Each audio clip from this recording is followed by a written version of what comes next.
we're live, baby. Best Ball Barbecue day number 5, consecutive stream, consecutive drafts. Wish we were at about 90 right now.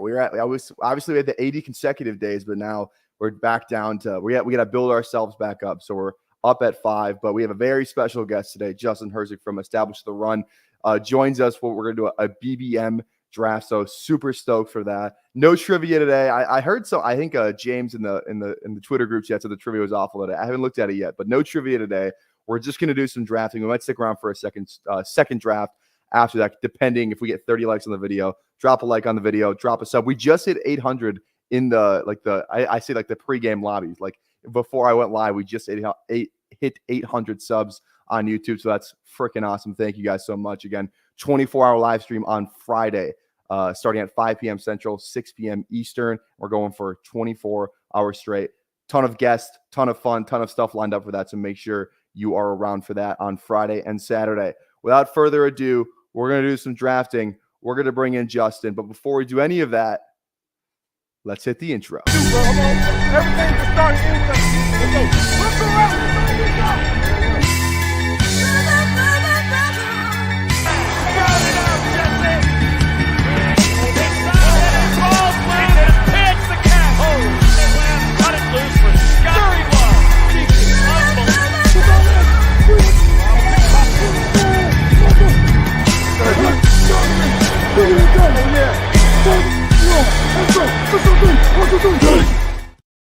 All right, look who we have. Everybody, welcome on Justin Herzig from Establish the Run. You can find him on Twitter at Justin Herzig or on the ETR YouTube channel. Both those links are in the description of the video. Justin, how are you doing, baby? How are you doing today? Down in Florida, right?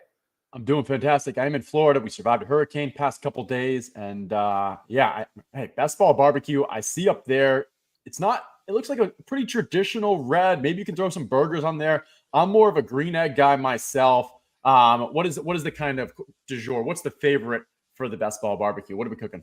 Oh, wings, 100%. It's wings on this barbecue. We did a wing stream a little while ago now. It's kind of like the first month I think BBM was open. We did a hot wings, kind of like Hot One style, where we did 18 wings, 18 rounds, 9 different flavors. So we had 2 different levels of hotness, and we went all the way up, obviously ending with the blazing for the round 18. The team actually wasn't that bad. It was actually kind of a good team, but that was a really fun stream. That was for 500 subs. And then the 24-hour live stream was for 600, which we smashed. Like I started the channel at I think we started at 390 because this used to be a different channel. It used to be a college podcast channel, whatever. Like we got all of our subs from one video that went viral at my call, whatever. It didn't matter. But so I started and I scrubbed it because I want to keep the subscribers, obviously. So we started at 398. I never thought we actually hit 600. I was kind of just doing it to do it, but we obviously we're on the road to 1,000 now. We just hit 800, probably thanks to you for you coming on. So again, I really appreciate it, man. Thanks for hopping on. What's happening at 1,000? What's the big thing? So we have spoil it if not. No, we have. I actually haven't. I used to be like my daily routine, but now it's not. But Memphis Young from the Dynasty Warzone is going to be giving away a free year of the Dynasty Warzone Patreon. He's also going to come back on this stream in a shiesty, and he's like I think he's 45, 50 years old. He doesn't even know what a shiesty was. It's just his son's ski mask shiesty. He's going to do a full BBM draft in that. And he's going to get somebody in a listener league too. And we'll obviously do something fun on the stream as well too outside of that. But and then at 750 we had a sub goal. It was my girlfriend did a draft with me. So and she knows nothing about. She's like, oh, I know who. It was weird because she's we would just be saying players, and she's like, I know who that is, but she doesn't know who she's a Packers fan. She doesn't know who Christian Watson is, but she's like, oh, I know who Josh Downs is. How do you know who Josh Downs is? You don't know who that is. You're a liar. So I could legit hit 1 million subs on a channel, and my wife wouldn't even walk through that door for camera. So just you getting her to draft with you is a major accomplishment. 100%. Well, are you ready to hop into this thing? Let's do it. All right, let's do it. Let's hop in here. I like to give the viewers a little countdown. They like to get in here with us as well. So we're going to give them a 10-second countdown if they want to, go up against both of us. I don't think it's smart for them. But am I joining too, or are we just doing off yours? Just so I know. We can do one together if you want. It's totally up to you. Okay, cool. Yep, that sounds good. If they want to get bodied by both of us, I mean, that's on them. That's their prerogative. So here we go. In 10, 9, 8, 7, 6, 5, 4, 3, 2, 1. We are in, and we are waiting on 3 people. So get in here while the getting's good. I mean, shout out my boy Hodge over here, throwing in a free month of the solver as well when you guys hit 1,000 subs. That's fantastic. Solver is a fantastic product for those who don't know. Oh, and Hodge is in there with us. And he's in here. We got a ton of people in here. We got Go AZ Cards. We got Dev in here, and then we got Ryan. There we go. Okay, we're drafting at the 2. So I'm not so these are just my 2024 exposures. I didn't load my just BBM ones in, so we could just talk. I thought we might be able to talk about just better exposures overall instead of just my BBM exposures. But these are like all my 2024 drafts right here, which you can find at bestballplay.com. $10 off per month if you use code PPR Tyler, all caps. Who are you normally clicking at 2 here? Assuming McCaffrey goes, which maybe the news of the calf strain might drop him a spot, but are you a McCaffrey guy? Do you go receiver at the top of the draft no matter what? What's kind of your flavor of choice? Yeah, it probably sounds like I probably have a similar strategy to you because I see how flat your first round picks are. And this year, I'm mostly just going across ADP. In previous years, I'm rarely ever going to go against ADP within the same position at the beginning of the draft. The market's just so efficient. And if you start doing that, you're going to end up pretty lopsided. What I have been willing to do in the past, love Christian McCaffrey, happy to do it. But what I have done in the past is if I want to, maybe this year it makes more sense to grab a wide receiver. So maybe I'll fade the running back just from a structural standpoint. I like how that comes in this year. I think there's strong arguments for having a hero RB, one of those top 3 in the first round, or just going pretty strong at the wide receivers to start the draft. So I usually just stick with the ADP. And hey, if we're going to get CMC in the pick 2, sure. Yeah. Now we're not worried about the calf strain, actually, right? Like it's kind of fun. Like there was actually some big injury news coming out today. Josh Downs sounds like not great. Obviously, he got hurt in practice today. Then post like an Instagram quote that was like Instagram story where it's just like I don't even know like what I was supposed to do with that, but like. Oh, and we got the Pomeranian Superflex just dropped too. Oh, I'm a huge Superflex drafter, by the way. I love the underdog Superflex stuff. So I just got to know we'll discuss some Superflex. I've gotten pretty happy into those 2. But and I'm also I'm reading right now because I saw the comment. Rondale Moore carted off the field, towel over his head. Falcons have a team-wide prayer circle. Heartbreaking scene. Not the biggest implication for fantasy as he was substantially behind Ray McLeod, but still hate to see that type of injury, especially during the preseason. Air cast on the right leg. That's never. Oh, no. Oh, yeah. I'm kind of a Falcons fan if you didn't realize by the intro. Yeah. It's weird. Like I was definitely on Rondale Moore going into the season just because playing indoors, thought he had a pretty clear route to that wide receiver 3, but sounded like he was substantially behind Ray McLeod before this injury. For me personally, I think this is just more bullish for someone like Darnell Mooney, where it is like his target volume just going to increase. Ray McLeod's never been a target earner. He's not going to be. He's going to play a gadget role, which is fine in this offense. But give more volume to the Drake, to the Mooney, and maybe the Pitts. Yeah, no, I love Darnell. He's my most drafted Falcon by far. It's not even, I don't even think it's close. So I'm definitely with you on the Darnell Mooney stuff. Now we kind of talked about the exposures, kind of just like being flat in the first round, and that's usually kind of what I've been trying to do. So last year was kind of like my first big year into best ball, like actually really going for it, doing a ton of drafts.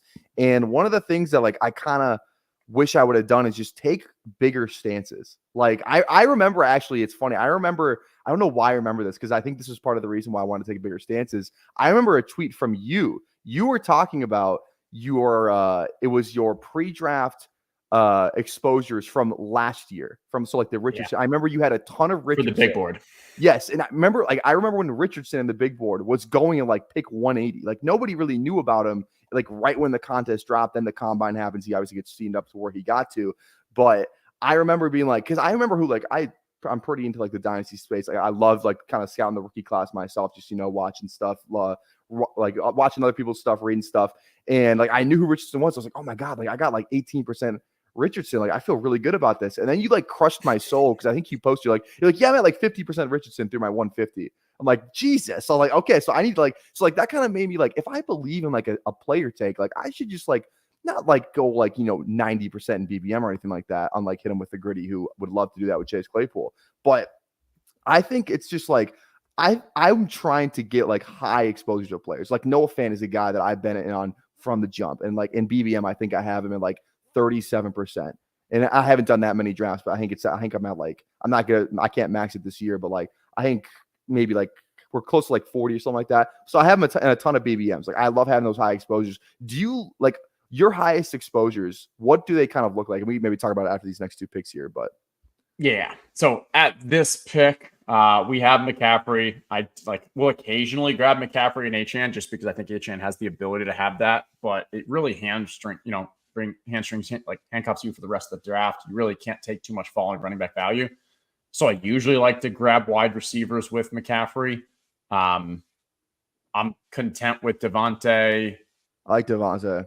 Okay. Ayuk, I think, is undraftable until we know for sure. If he goes to Pittsburgh, which it sounds like he is, I don't know if you've been following the Pretty Ricky stuff. Yeah, but that's been really fun actually. I hope he's right. I think it most likely happens. I think it does too. And if he goes to the Steelers, it's a massive downgrade for him. It's a massive downgrade for Pickens. That's pretty much like I would say like upgrade for the QBs, maybe even upgrade for like the RBs too, slightly, just because the offense will be better. Obviously, more goal line, red zone carries, you would think. But all right, who are we thinking here? I kind of like any of these guys right here. I like DK a lot. I do want to click more Devontae. Do you have a lean here? Yeah, I'd go strongly with Devontae here. I think from a roster construction, it gives you some really strong teams when Jalen Hurts can fall to you in the fourth. It just comes down to whether or not the A.J. Brown drafter really wants to get him. And then if he decides not to, you see ghost cards there. I mean, he either takes him at 40, which is ADP, or now you're getting him at 47 usually. And so that sets up just for a fantastic team. I'm also bullish on Devontae Smith with the new Kellen Moore offense. You can play a little more in the slot. I think it's just wheels up for I think Devontae Smith is kind of a cheat code in the third round right now. Yeah. Here it is. Here's the tweet. Here's the tweet that you sent me. So this is rookies and sophomores, right? Exactly. So this was rookies and sophomores, where it's a smaller draft. So it's only 4 people. I think it's a 4-person draft. So you're going to have a lot higher exposures. But this it's so early on in the summer. I don't believe that there's actually strong efficiency in the market. So I'm far more willing to take a stand. Now, when we get to BBM, I do think the market is far more efficient. So my stands rarely go above 25%. When I start getting higher than 25% of player on BBM, especially this late in the summer when it's mostly efficient, I start doing kind of 2 things. First, I start looking into and being like, okay, what am I missing out on? What do I think is going to happen? And what am I kind of maybe missing that others in the market are seeing? And so I'll talk to people who are kind of sharp in the industry, get their thoughts on it, dive into it, really try to see what kind of blind spots I have. And at the result of that, I'll either do one of 2 things. I'll either say, hey, you know what? I've seen it. I believe something different. I think I'm seeing something other than the market, and I'm willing to kind of continue drafting him. But what I'll do is say, maybe I'm going to wait around to draft him because I can still get high exposure, but now I'm also getting a round of value. Because if you're taking someone more than 25% of the time, you're probably reaching on that player a little too much, and you could be getting them around later and still have a 20 to 25% market share. Or I will say, you know what? I actually might have been wrong. Maybe I'm a little too confident in this. Maybe I should actually increase the risk, and now I'll slow down on them. Fair enough. So what is your, I just said fair enough, not great. What is your what's your highest exposure player? I'm sure that may look a lot different in the big board than it does in BBM right now. Like I said, I really want to have a couple players where I just want to go kind of all in on. Those guys for me have been Fant, Leggett, kind of JSN, and then maybe trying to get sneak Jonnu and Bowers in there as well, where it's I'm comfortable having 25+%. Last year, I don't think I had a single player. There might have been one that was over 20, but I really like the idea of, kind of being above 25%, even over 25% on a couple of players. If you believe what you believe, just kind of go all. This is supposed to be fun. That's kind of how I think you can get an edge, where you might as well go down by your sword, not just the luck draw where if you having between 8 and 15% of every player. Yeah, what I liked about your list is the majority of those were pretty late guys. JSN's a little early, Bowers is in the middle, but the later you go, the more I'm willing to take a stand because that part of the draft, it's not really based off medium projections. It's kind of what is this upside scenario? What's the likelihood of hitting it? And if you miss that pick, turns out the other pick you were going to make was probably going to miss as well. So I'm more willing to kind of take those strong stands later in the drafts. Earlier, someone like JSN, you can be very right on JSN, but maybe Keon Coleman was actually more right, or maybe Brian Thomas was actually a little more right. And that's where, because early in the draft, a little more efficient, a little more upside and likelihood of hitting that upside, I'm willing to say, like, hey, I really like a player, but I also don't want to completely fade all the other guys in that area. We looked last year, and I think it was the 10th round. Literally, no one in that 10th round had a positive advance rate except for Brian Robinson. And even Brian Robinson, you wouldn't be like, had a great year. Like, he was pretty solid, but it was just such an ugly round that if you were to go, maybe it's Brock Bowers, like heavy on a player there, and you miss, chances are it's not that big of a deal. And that was the 10th round. The later we go, it's even worse. So to answer your question, for underdog, my highest exposed player is at 24%, and it's Antonio Gibson. Love it. I heard you say that on Davis Maddox stream last night. I didn't know if that was your highest exposure because he stats for running back. But all right, coming up on the clock here again, Pickens falling in this room. I don't really feel the need to grab him here either. No. ETN's my guy. I love ETN. I don't know if you're. I don't want to get caught behind that receiver. I like these tight ends here too. What do you like? Okay, what are the QBs available right now? I see Lamar's gone, so we can't take that one. Okay, we don't want to take anything there. If you like ETN, I'm perfectly happy with that. And then we want to slow down a lot on the running backs. Yeah. And then go ETN, and then we'll see what comes back around here. We can go, obviously, probably want to think receiver here. I like McLaurin. I like him better to know that Ayuk's probably not going to Washington anymore, which is awesome.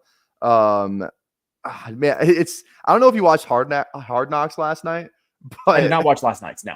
Oh man, it's just like I feel like it's the Hard Knocks effect where like it's kind of getting me too. Where it's like, oh, Keenan Allen looked great. Can you look? So at the draft board, what pick are we going to have? Are we going to have to reach on Jaden Daniels? 75, 74. Scroll down a little. His ADP is like 104, 102. Yeah, so we should be good. All right. And what is our pick that we'll have around there at the 100? So go to the board, scroll down. 74. Keep going a little more, a little lower, a little lower. 98. 95. Okay, yeah, let's go. So we can grab him at 98, not have to reach. I don't end up with much Terry McLaurin myself, but when I do, this is a perfect example because if you look at who we went with first, Devontae Adams, I don't want to stack him with AOC.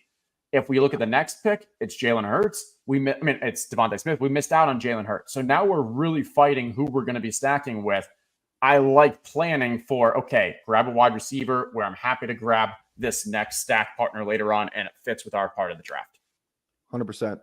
100%. So the Rashee Rice thing, I love taking him at like that 4-5 turn. It's kind of felt like he was steaming up. It feels like he's stalling out a little bit. He's still kind of going, next to maybe he's still steaming up a tad. Let me see what his actual ADP is. 56. So yeah, we got Worthy at 64. So still kind of steaming up a little bit.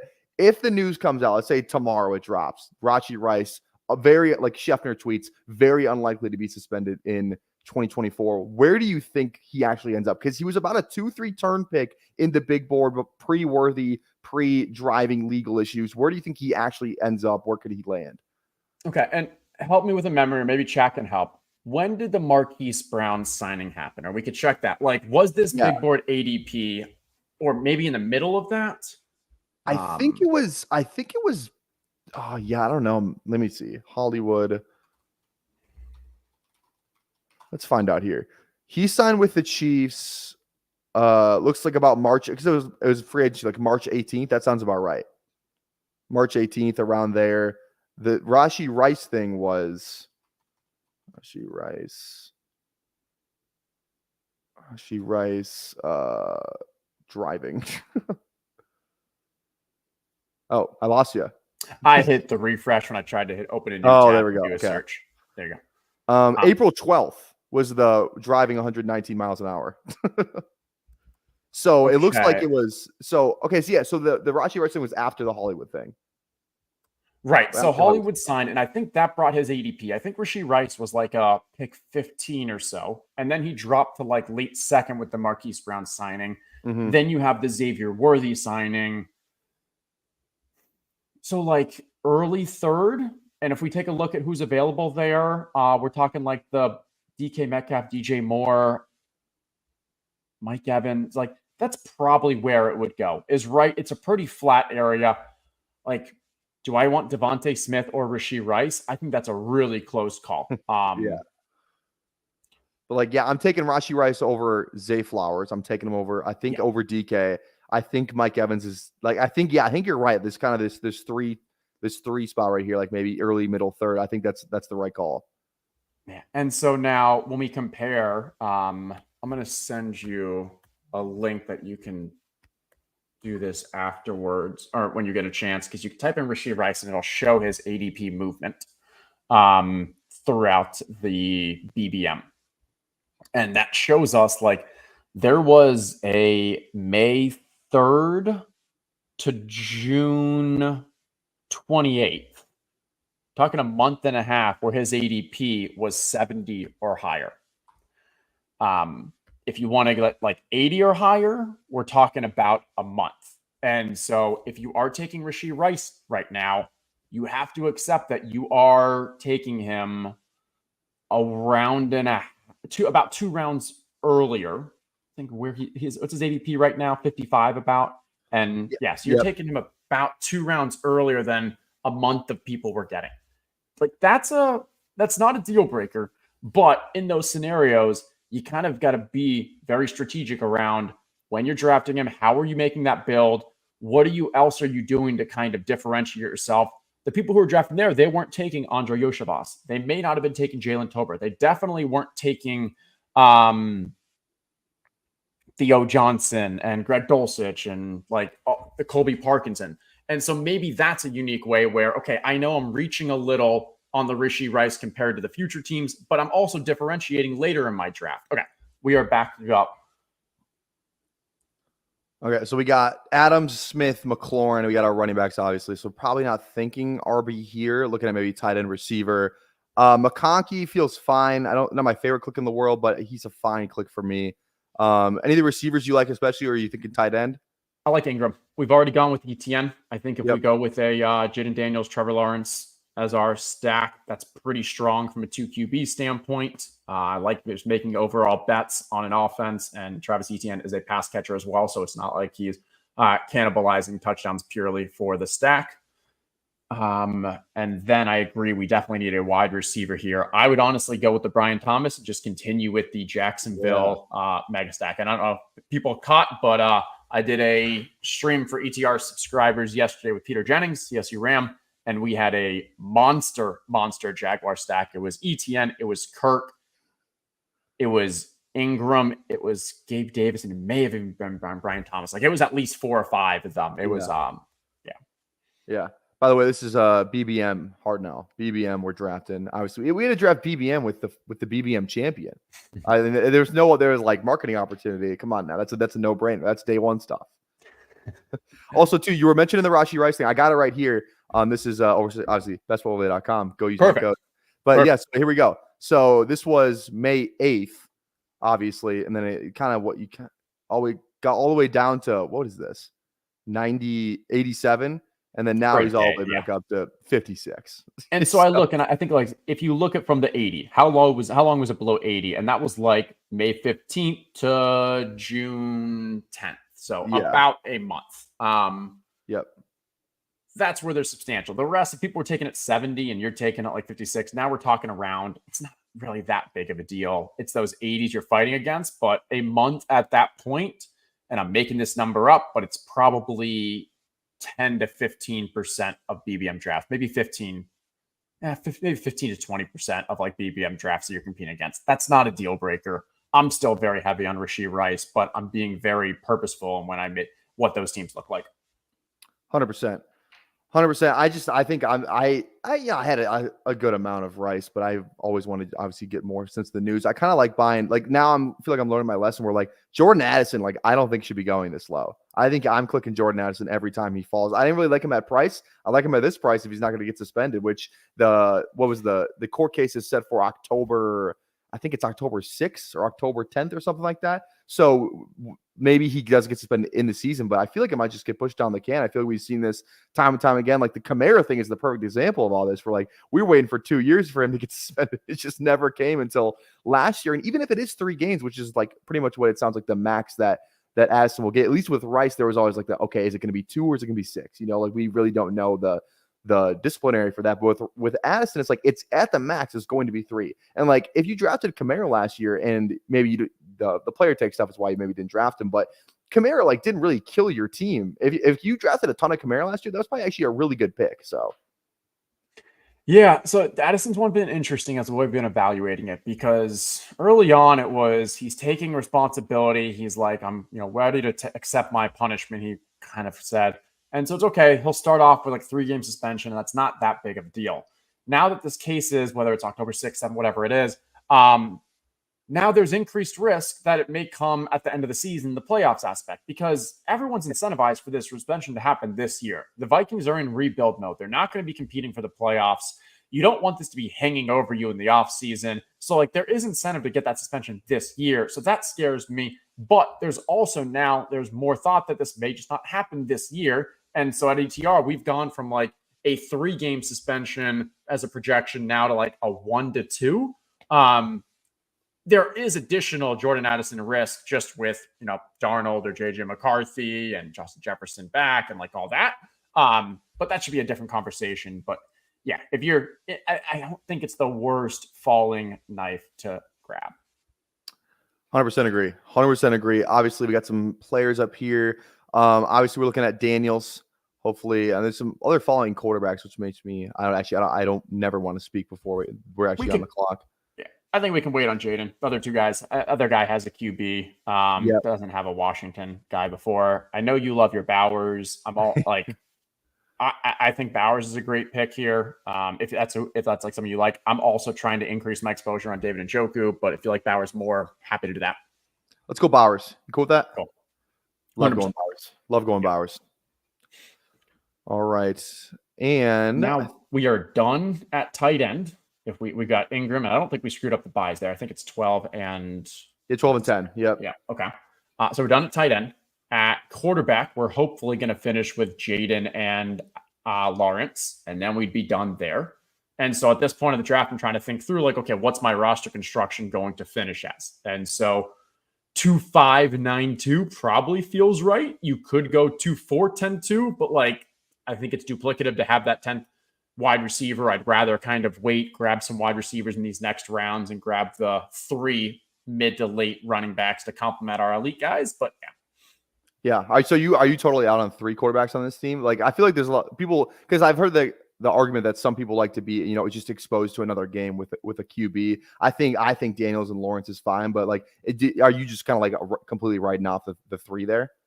I would say maybe 10 to 20% of the time I'll do a third QB, and it's more of seeing how the build goes. Maybe there's a late stack. Like I'd only do it if it was a stack, and I'd only do it if I'm getting value at it falling. Yeah. But from a draft capital standpoint, Trevor Lawrence, with how much we also have invested in the Jags. So not only are we making a bet like on that stack, but we're making a bet overall the Jags are really strong. So if we need that third QB because Trevor Lawrence sucks, this team's going to suck anyway. So that's why I'm more like, hey, give me Jaden, give me Lawrence, highly correlated with their stack partners. Maybe we'll grab some Dotson here, maybe McCaffrey later. So like both are heavily stacked. And then it's just we're making 2 major bets on these teams. And if we need that third team, we're screwed anyways. Yeah. I like this comment from Go AZ, who's in this draft. Now listen to a BBM champ minus EV, LOL. Did you not see the thumbnail? AZ cards? Did you guys see the thumbnail? Come on now. One thing I did want to talk to you about because I thought it was interesting. I thought you were 100% right on this. Was the Barstool stuff with the best ball? I like the Barstool stuff. I like their kind of what they got going on. You were in both the drafts with Big Cat and Dave, correct? Yeah, that's right. Gotcha. How do you feel about the teams? And like I saw you kind of just trying to like the bet stuff. I thought was 100% like you're just trying to grow the space. Like if you have to take a little crow, or whatever, to ultimately like be the vehicle. Like if you because like the Barstool community is such like that'd be such a big get, right? And it seems like I don't know why I've always thought this like why they don't lean into the fantasy stuff more with their community that they have. That is probably a whole bunch of sports gamblers love football. I don't see why like they just really haven't tapped into that fantasy football market, I think, as much as they could have. So I like what you were trying to do with the bet and all of that. And what Dave kind of took it as like you were just making fun of him, but I don't think that was the case, right? And I get it. And I get how it came across after the fact. Like some of the people were like, oh, just trying to prey on, which is hilarious that I'm trying to prey on Dave Portnoy, who literally sells $500 watches to people for $20,000 or some shit. Like that's hilarious and it's up. But no, I understand like where it came across. But yeah, I did a $50K bet last year with the World Series of Poker, World Series of Poker Player of the Year guy, Dan Zach. like, I think these bets, they're fun. I think they're great ways to kind of build and just gain excitement, kind of. And if there was a way to kind of bring more Barstool people in, I think that'd be awesome. And yeah, so like hindsight, maybe I should have offered some extra odds or something, or who the heck? I don't know. No, But like, 100%. You were fine in that thing. Whatever people bitching is people bitching, man. I think you were 100% in the right. I think I saw what you were trying to do. It was just like poking fun, And again, that community in this space would be awesome. And I think we are not even close to what this space could actually end up being. I think there's so much more room to grow with the just best ball in general. So I think you're 100% in the right on that. I'm really mad the CDs drafter is about to get Dak Prescott 30 or 25 picks past ADP. So that's crazy. That's crazy. Well, we're gonna get our Lawrence at ADP, so I think we kind of snagged that. And then, which wide receivers do you like that are available right now too? You know what? I don't mind Myers. I'd actually be almost more into going down here for a Polk. Maybe not with the downs, considering the news downs now as of whatever. He didn't take Dak. Oh no, wait, no. Okay, yeah. No, this is the CD draft at the one. That's Yeah, right. Yeah. You go Lawrence first. Just I don't even want to risk it. I don't know. He's gonna go Dak, right? I don't think we need. Oh yeah, you're right. Yeah, this player's gonna go Dak. I'd go with the Jacoby. I think Jacoby is a tier above these other wide receivers. Okay. And we already have. Let's do your Jacoby bold case then. Yeah, and we have, and we're already making a bet on that Vegas passing game as well with the Brock Bowers. Yeah. But I just think Jacoby Myers is a really good wide receiver. And I think that passing attack is going to be highly concentrated between Devontae, Jacoby, and then whatever it turns into with this, 12 offense with the Myers and the Bowers. So there you go. Yeah, works out. Sometimes you can trust in, other drafters doing the right thing. And the Dak thing just made too much sense when he's getting so much value. Also, too, BP gifted 5 PPR time memberships. It used to be, I don't know why I think it should say BBQers, but whatever. Thanks, BP. I appreciate you. He said, market's up today. I'm not in the stock market, really. Actually, I am. I showed it on stream a couple days ago. I'll show it on stream one more time right here. This is how much money we got on Robinhood right now, baby. We are to the moon. 17. I actually put $50 into, again, the Barstool thing. I put it into Penn like 2 years ago. Not looking great. Good thing it wasn't more than $50. Gotta put it in the GME. Join the revolution. There we go. All right, how's our team looking? How are we feeling? I feel really good about the team so far. I love just getting ETN and BBM whenever I can. I think we the stacks look great. Adams, I think Adams is a fun to pair with McCaffrey. Something I feel like I'm seeing a lot more of now, which is great. BTJ's like. I feel like there's no rookie wide receiver that's getting less buzz right now. And maybe just because Jacksonville just has no beat reporters. But like he's not getting talked about. I have not seen one clip of Brian Thomas Jr. catching a ball since like OTAs. It's like, is he doing okay? Is he fine? I think he's fine. Like if you watch, the fun thing about BTJ is like he feels like he's like supercharged Gabe Davis. Where like you watch the highlights, just like turn on the highlight reel of Brian Thomas Jr. from last year. There's not a single touchdown pass that he catches that is like under 40 yards. Like it is all bombs away for BTJ. And that's what we're looking for best ball. That's what we have with Trevor Lawrence. And I think he plays that role a lot better than Calvin Ridley did last year. Calvin Ridley, good player, but like not really like the guy you want as like your primary deep. That I think Brian Thomas Jr. is better in that aspect of being a receiver than Calvin Ridley is. So I'm excited. Are you a Jags fan down in Florida? What's your team?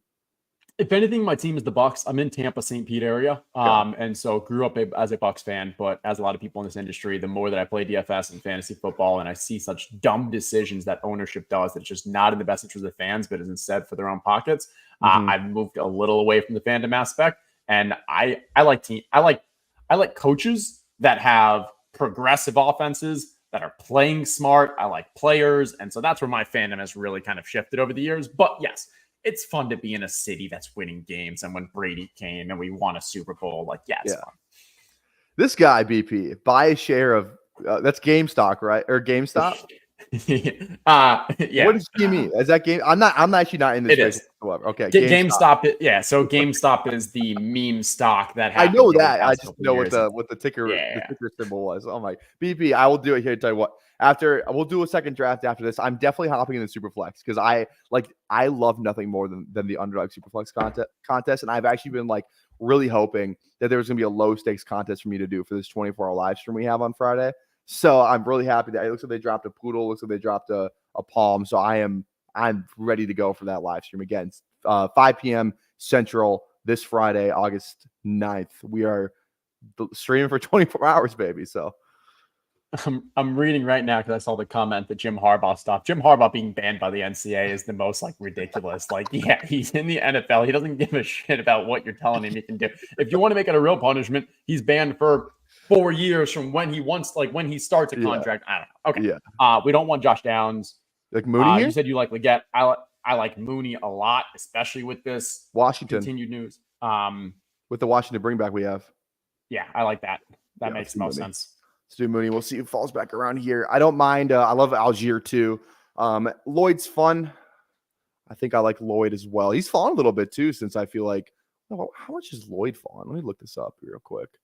Only a little, I would say. I think he's still hovering around that. I honestly thought he would have fallen more.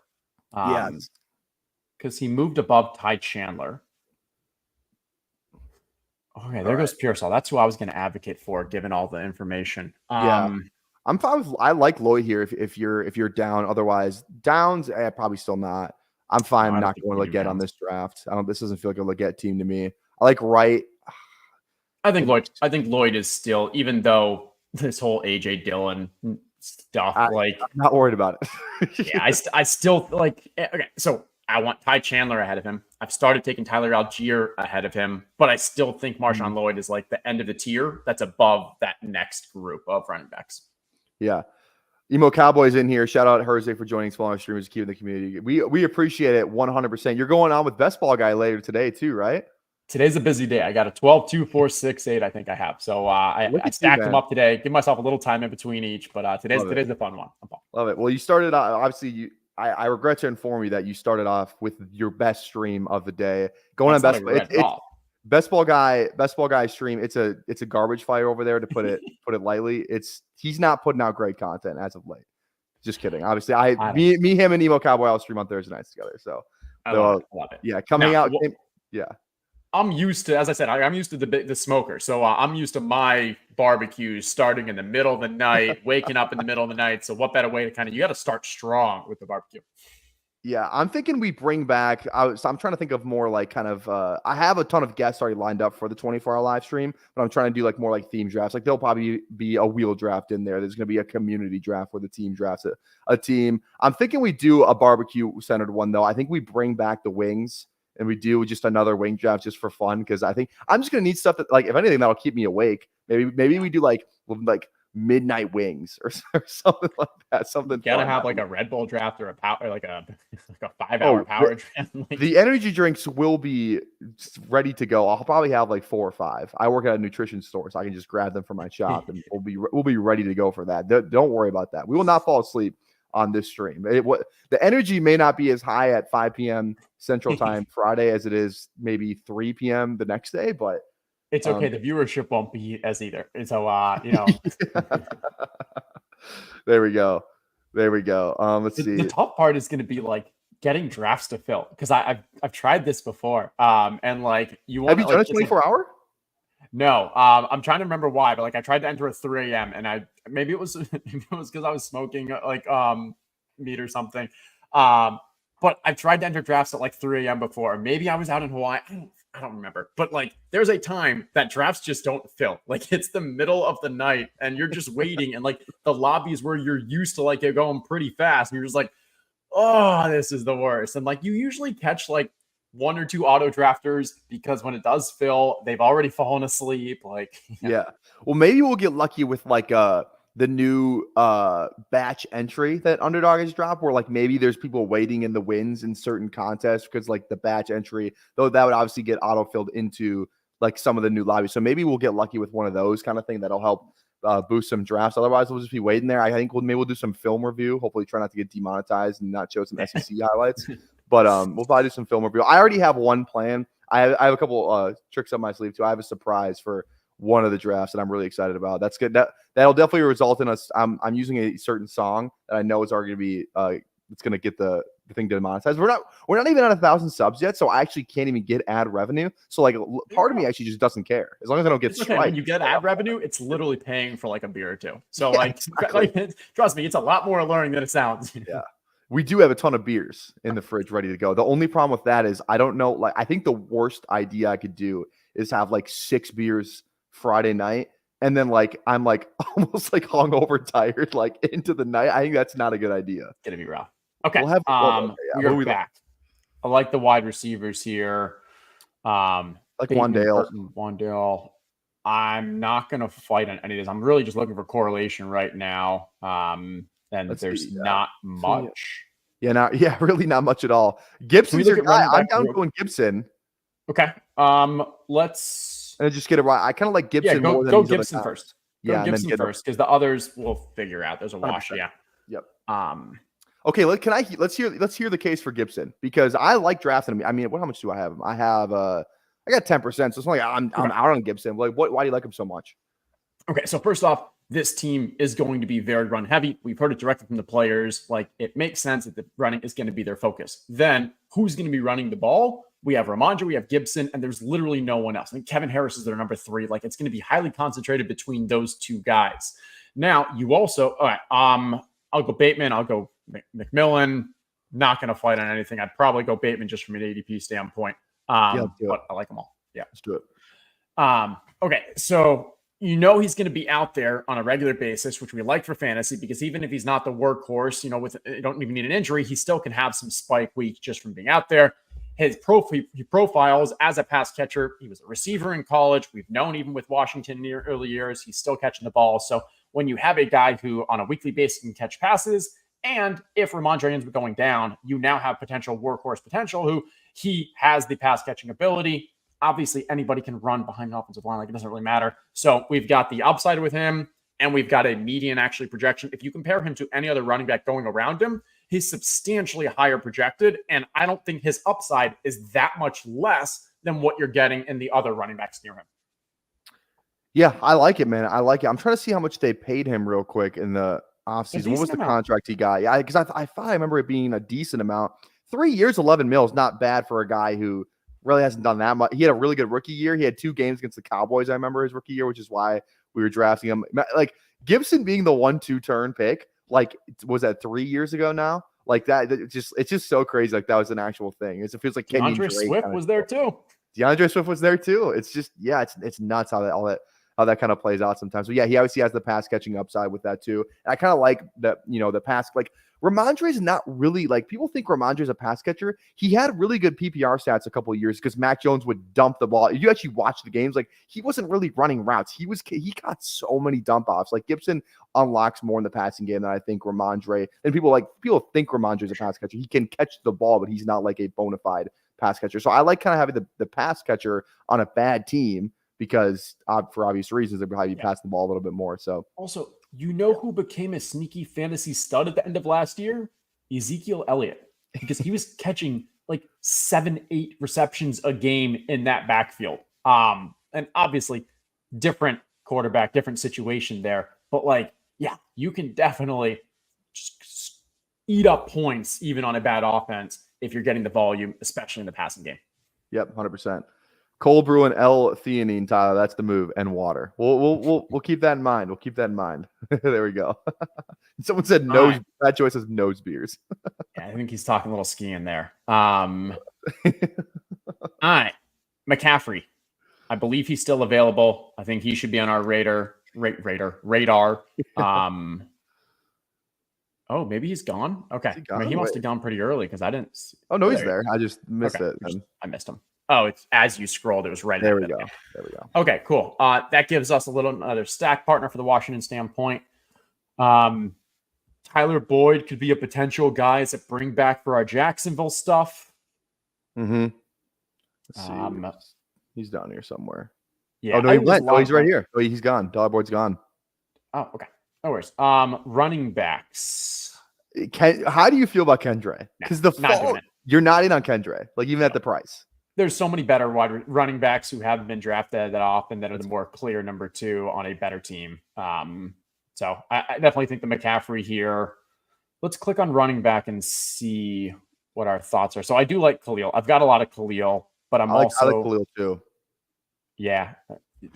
Go Khalil or go receiver first? Definitely McCaffrey first. Okay, yeah, that's what I thought. There we go. All right, and we'll see who falls back around here. Right, yeah. I feel like the last like round 18 for running backs kind of just moving up and down. Like Justice Hill was up here in the pre-draft. Now he's kind of back up after some good coach speak. Jordan Mason kind of sneaking his way up there too. I saw Sleeper posted something about like how many times he was added in a dynasty as of recently. Thinking Herbert here.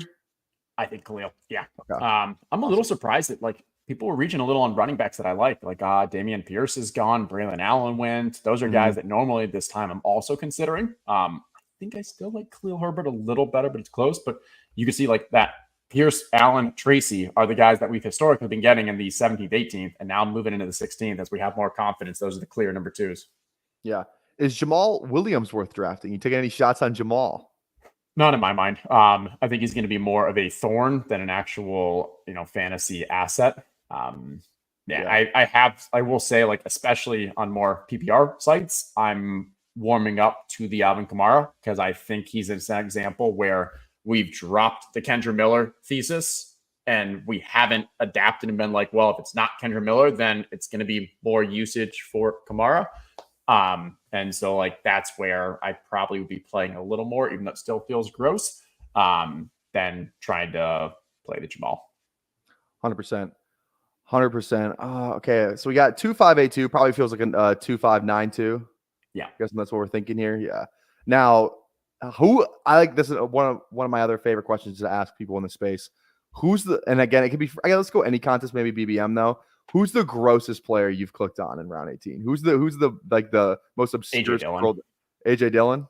Yeah, that's got to be the ugliest. Like I think I had the correlation, and I needed a running back, and it went way, and the running backs went way too early, and like obviously there's some positive camp news. Like he looks like he's going to play. He might get some touchdowns, best shape, blah blah blah. But like that's got to be the grossest I've ever picked this year. Yeah, the big board, I was just like, I think it was like right after the Seahawks resigned D. Eskridge. I was like, you know what? I got 20 rounds this. I got a Geno team. I'm going to fucking click Dwayne Eskridge. So I was like, that's the grossest player I've picked. Let's see if there's any. I clicked Bo Melton a couple times, I think. I wonder if there's any like other. I mean, if you would have asked me a couple weeks ago, my highest owned player, definitely highest owned receiver, I think highest owned player in the big board is Johnny Wilson. And I literally buried him. Like, not literally, but I figuratively buried him. From my mind, I just wiped him out. Like when he goes so late in the draft, because this was before the draft happened, and I liked his profile, I liked his talent, I liked his build, he did some great stuff. Then he gets drafted. I think it was the 6th round, but it's with the Eagles. And now it sounds like he's actually playing with the ones. He may actually be the number 3 wide receiver there in a lot of red zone packages. Like that's one where it's like, I could have very easily told you that was the grossest and very often picked it. Okay, we are back. Treylon Burks you can throw in as a possibility because we get the correlation. I do like Devontae Walker. Do you like Ray McLeod at all? No, I don't. No. He's never been a target earner. I don't even think he has that much kind of upside. I think he's probably just going to be doing some little gadgets and wind sprints. If anything, that's an example where it's like I have more confidence in the other players. I think Treylon, we don't even have a Titan, do we, on the team? I don't think so. No, we don't. Yeah, I think this one makes the most sense. And hey, he's a first-round draft pick 2 years ago. We've got the DeAndre Hopkins injury that could potentially linger. All we're looking for is come week 17, Titans are a little out of the playoffs, and you might have an injury or two to Calvin or Hopkins or Boyd. And it's like, let's see what we have in Burks before we make a final decision in the offseason. And boom, they feature him, and he's a nice bring back. 100%. Well, let me name this draft. Yeah, I have 37 so far, 37 big ones. And it's funny because like most of them are actually like with people. Draft with Theo, draft with Nez, like draft with Neil Orphan. Like it's actually like, so like if I win, it's actually probably, I'm probably not even getting all this win. But hopefully, hopefully this one takes it down. If you win on an account, like if you win in a draft you co-own, how do you go about? Are you a 2-time champion or are you a 1.5-time champion? Oh, you won it. You'll split the equity with someone, but you won it. Yeah, that's what I'm saying. It's like they also won it, but you're the 2-time. So if I'm streaming, if I'm on your stream and this draft wins, I don't think I want it. You don't think I think you can at least get 1.5-time champion though. 1.5-time champion, 1.5x.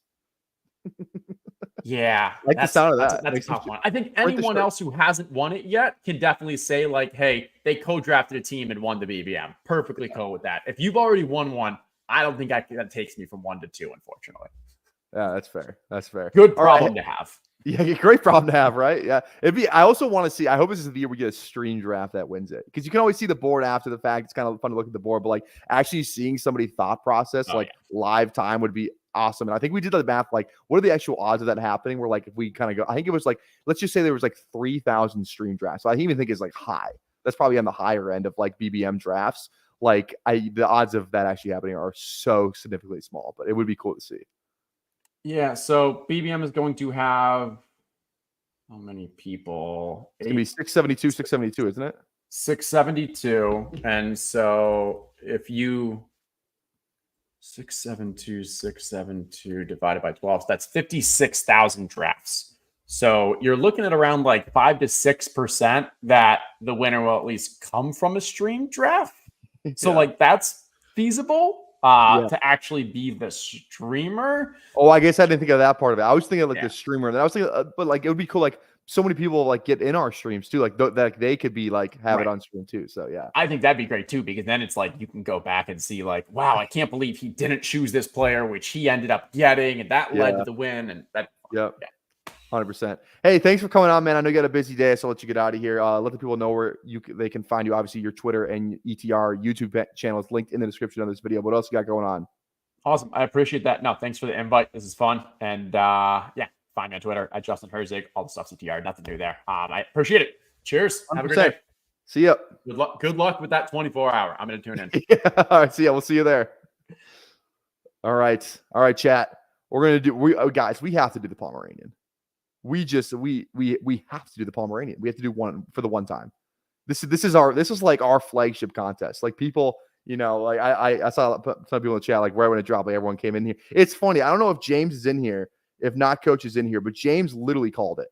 He said Pomeranian Superflex. And hopefully this is still around on Friday. I pray this is still around on Friday. It's 74K entrance, which makes me think that it will be. So I'm really praying that and I feel like people don't like Superflex anyway. So this might be what we're doing the entire stream on Friday. So here we go. Let's get after it. Let's dive into Pomeranian Superflex draft. I got to change my CSV. I actually have to go email myself a Superflex CSV so I can actually get the Superflex CSVs on there. But here we go. In 10, 9, 8, 7, 6, 5, 4, 3, 2, 1. Here we go. Waiting on 5. Okay. Again, I'm going to go email myself one of these CSVs real quick again so I can get my exposures on screen. Go to bestballoverlay.com. Use code PPR Tyler for 33% off. It's $10 off each month. It's $20 a month if you use my code. It's $30 if you don't. So incentive to use my code right there. You can see all the cool stuff. Obviously, we're looking at, you can get the graphs on here, which we had on stream a little bit ago. You can check out all your different combinations. So like I could type in, if I wanted to go BBM, we drafted McCaffrey there, right? So we drafted CMC. We also drafted Adams. So I could go here, click my combinations, and it shows how many of BBM. As you can tell, I have 0 of that in BBM. So it's just kind of a lot of cool stuff you can do over there. But here we go. Who do we got? Oh, let me get my actual overlay. There we go. Who do we got in here today? I don't recognize anybody. Oh, we got Kazi in here. I think I saw Polite Hater in the chat. Yeah, there we go.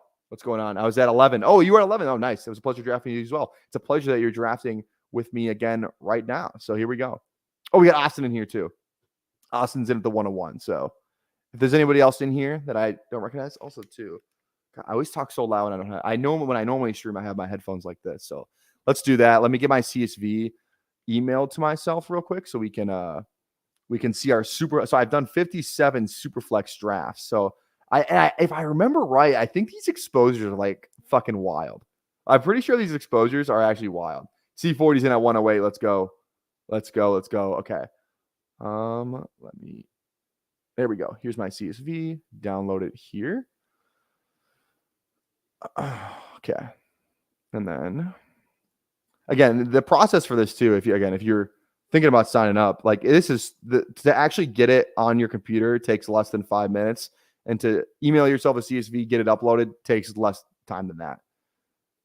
Here we go. There we go. Superflex, and then give it a refresh, and we're good to go. All right. These are my exposures for Superflex. I got 21% Joe Burrow. Look at that. Oh, Jordan's in at 13. Nice to see you, baby. I'm not actually stupid, I know. Okay. 2 picks away here. So my Superflex strategy, I saw somebody ask about it earlier. I want to talk about it real quick. My Superflex strategy is something that people don't, obviously quarterbacks matter. I don't going 3. So we have 3 rules about Superflex. 3 rules. Those 3 rules. Never, ever, ever go 3 quarterbacks in a row. It is a dumb strategy. We're going to, I mean, if we're going to give a CMC here, the entire first round went QB. So, I mean, we're not going to try and catch up at quarterback, and like maybe we can still get a high upside guy right here. This feels like a 0 QB team, though. This feels 0 QB. But okay, here are 3 rules. 3 rules of Superflex for this channel. Number 1, do not draft 3 quarterbacks straight in the first 3 rounds. Number 2, running backs matter. If you look at the contest, and I'm assuming this is the same, you are drafting, you're only doing 2 receivers. The ADP is still set up like it's like receivers matter, like more than running backs. Receivers do not matter more than running backs in this contest. I even think you could argue running backs matter a little more because there's not as much like good ones. You know what I mean? Where like I think running backs matter a tad more. Where you should definitely be prioritizing running back a little bit over receiver. And like honestly, obviously the Superflex you have the flex, but like running backs matter in this contest. They 100% do. And then the third one is, I don't know if this is still applicable, but it was always draft Jacoby Brissett in round 15 or later, which I don't know. I feel like that's still a good rule. Chat, you think that's still a good rule if you can get Jacoby Brissett in round 15 or later? I think it is. Okay. I mean, I don't know what's going. Did Burrow like have a stroke? What's going on here? What's going on here? I think we go Burrow here, right? Am I taking crazy pills? I have no Caleb in Superflex. Oh my God. That's crazy. I did like 50 drafts. I have no Caleb Williams. That's crazy. Let's go Joe Burrow him. All right. Fire me up. I'm fine with that. I'm more than fine with that. Here we go. Look at the board feels weird because we just did a BBM draft. It's like, why are all these QBs up here? But it's fun. It's fun. Excited that hanging out with all of you guys today too. Thanks for tuning in. We got 48 live viewers right now, which is crazy. Crazy. The Herzig effect. The Herzig effect. I appreciate. I think we peaked at 70, which is like an all-time high for us. So truly appreciate Herzig coming on, spewing his knowledge, giving us, a platform. He's doing the rounds today. He's got Best Ball Guy at 3. I think he said 3 Pacific. I think Best Ball Guy said 3 Pacific. So I think it's at 5 Central. So make sure you go tune in to that tonight. I'll have to catch the replay. I'll be at a coaches meeting, but 100% go check that out. And yeah, appreciate Herzig coming on. But hopefully, how many? I'm also pumped. We hit 800 subs too. We're at 801 now too, so that's awesome. That's awesome. Yeah, I think Fields is a guy to watch out for. Like he should be going higher because like obviously this is still like his 92 is his ADP. Like he should be going a tad higher than that now. With obviously all things considered, because this is still like the ADP from probably the last time they rolled out Superflex. Like I don't know if any of you guys played any of the pre-draft Superflex, but like for the first day, like just the values and ebbs and flows you could get are unbelievable, unbelievable. So, all right, I like looking at all my Superflex exposures because it's like we haven't drafted Superflex in a while, so like. Some of the player takes could just be, different. And like, I think this is like the first couple of days, especially, that's where you really want to kind of go out on an edge. And, kind of like I said, like Chase Brown's also wrong, right? It's just like, it's not the updated ADP. It's the last time they rolled out Superflex. So the market has changed a lot. And like what? It's been like 2 months, a month and a half, something like that. So the market has changed significantly since then. So, grabbing, reaching some players may actually not be a reach. So. There we go. Prince and Johnny Wilson have no ADP. That's exactly right. Exactly what we're talking about. We are blessedly flooded with content in August. So pumped for the season. There we go. I'm pumped as well. Pumped. This is like draft. We are officially in drafting season. I don't think the 24-hour live stream could have came at a better time, to be honest. I feel like it's like the perfect time where like people are just kind of get into it. We got news on Downs, high ankle sprain. The outlook right now is that Downs could miss about a month. Okay. Yep. Austin put it in here too. Downs, high ankle sprain. Honestly, good, all things considered.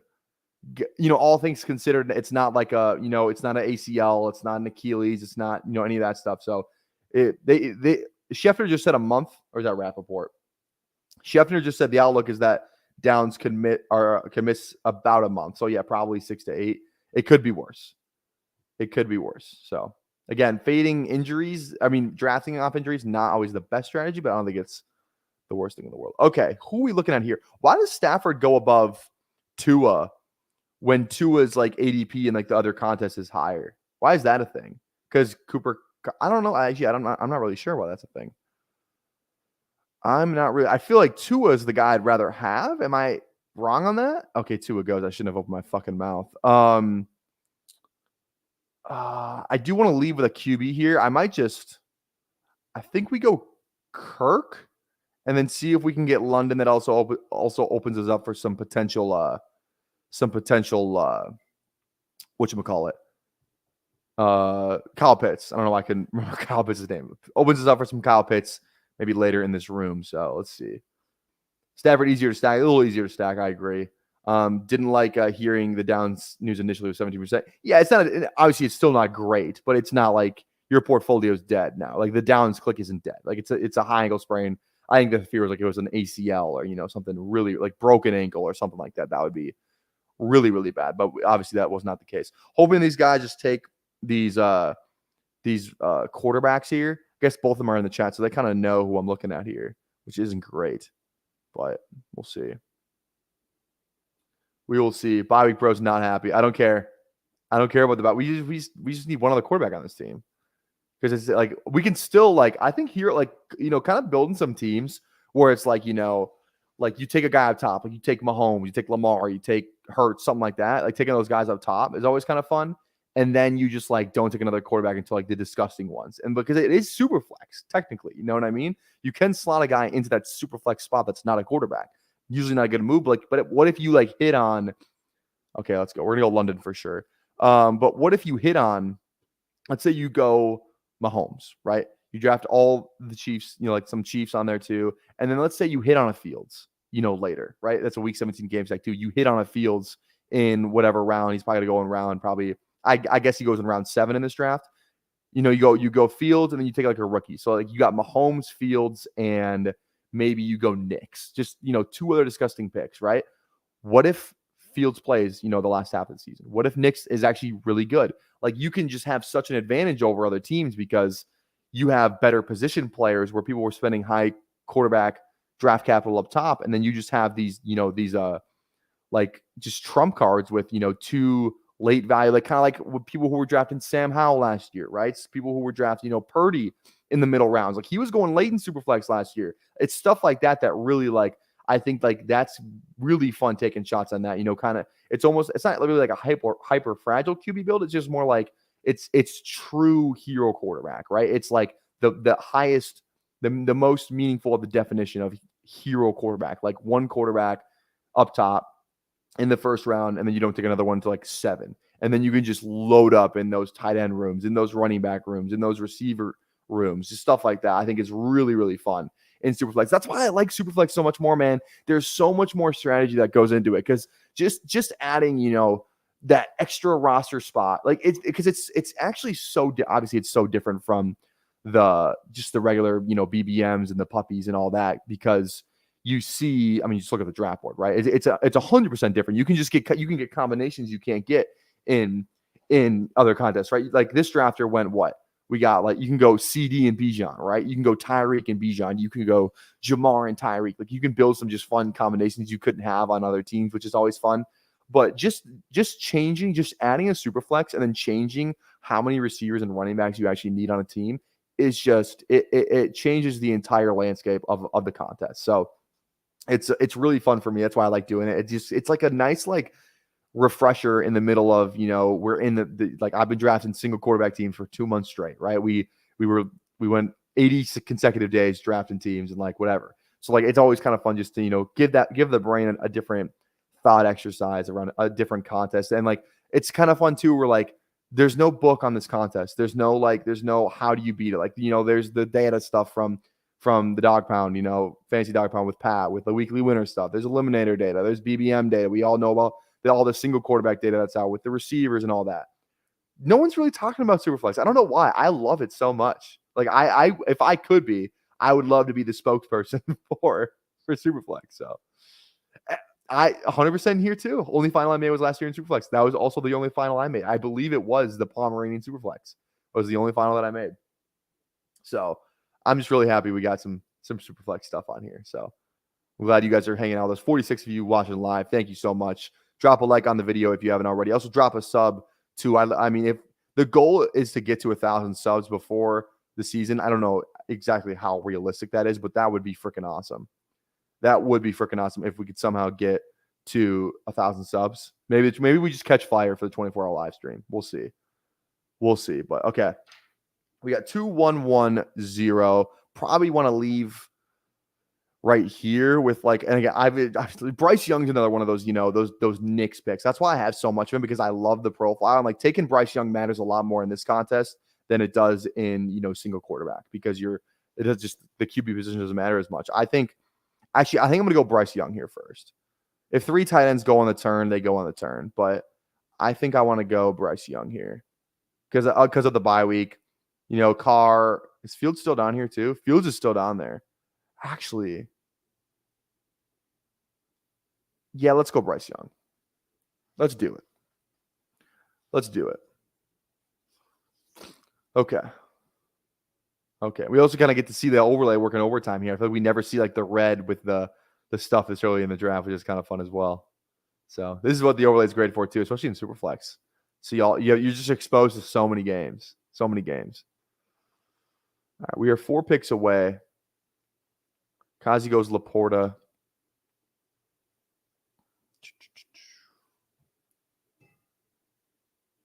All right. McBride goes. We might just miss out on all these tight ends here. Like I said, running backs do matter still. So, obviously Jacobs, even though I don't love him from a player take perspective as much, definitely draftable in this contest. He matters more. Josh Jacobs just matters more than George Pickens does. George Pickens should be a baller in this contest, 100%. He should be falling down the ranks. Same thing with Ayuk. I'm not gonna lie, part of me just really wants to grab Fields. I'm not gonna do it though. I don't think his ADP will be around 63. I think it'll be a little lower. But the fact that May and Fields go right next to each other, I guess Fields is kind of up with Knicks, but he's going. Yeah, I think his ADP is gonna be in the 7th round. I think we go Kelsey here. No stacks that we could do here. Atlanta, Carolina, Denver. We still need to kind of look out for a Cincinnati stack somewhere along the line. But let's go Kelsey here. Again, tight ends matter in this contest too. So let's go a little Travis Kelsey here. Again, if you're just tuning in, this is Superflex contest. You probably look oh my god, what the fuck's this guy doing? Because the thumbnail technically says BBM with Herzig, but we just drafted a team with Herzig. You can rewind a little bit if you want to see the final team. I actually really like the team. Let's break it down a little bit too. We kind of talked about it, but let's break down the team we did with Herzig a little bit. Here we go. So we went Jaden, T-Law, McCaffrey, ETN, Lloyd, Gibson, Herbert. Feel good about the running backs, honestly, considering we kind of started with 2 guys up top and didn't take another one until pick 146. We also got Adams, Smith, McLaurin, BTJ, Myers, Mooney, Bateman, McCaffrey, and Treylon Burks. Funny, I don't know if you guys were on Best Ball Guy, and we got Ingram and Brock Bowers as well. I don't know if you guys were on BBG's stream last night, but apparently I'm a Treylon Burks truther. I didn't know that I was. I think I might have been in the pre-draft stuff. I think I said a couple of things about Treylon, but that was before I think Boyd signed there. I'm pretty sure that was before Boyd signed there. I don't think I said anything great about Treylon after that.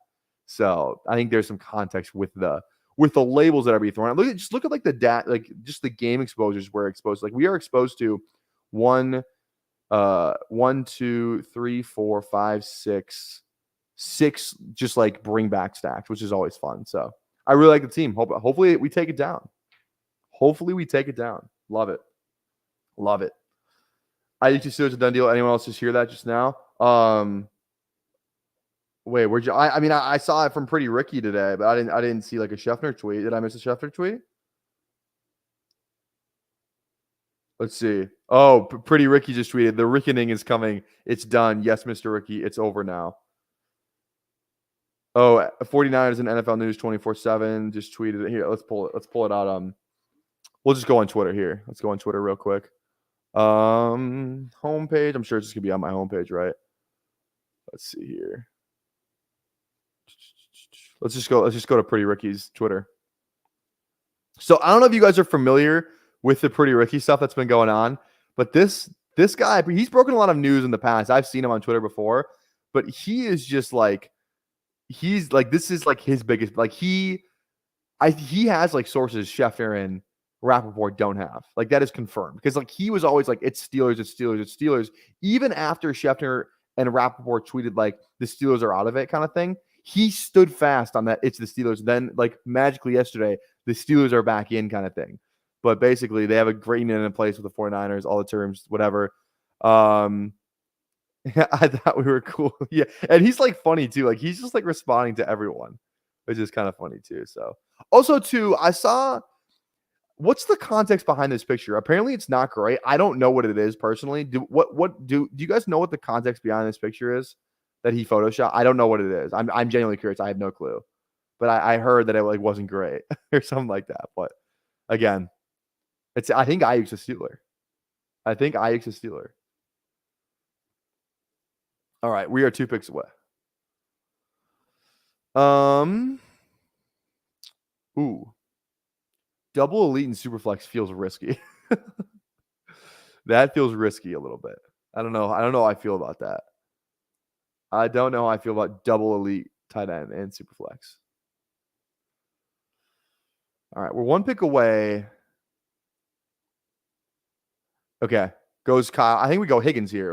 Now we have all of our quarterbacks stacked up, and like this is like really the last Cincinnati piece you feel really good about after Chase is off the board.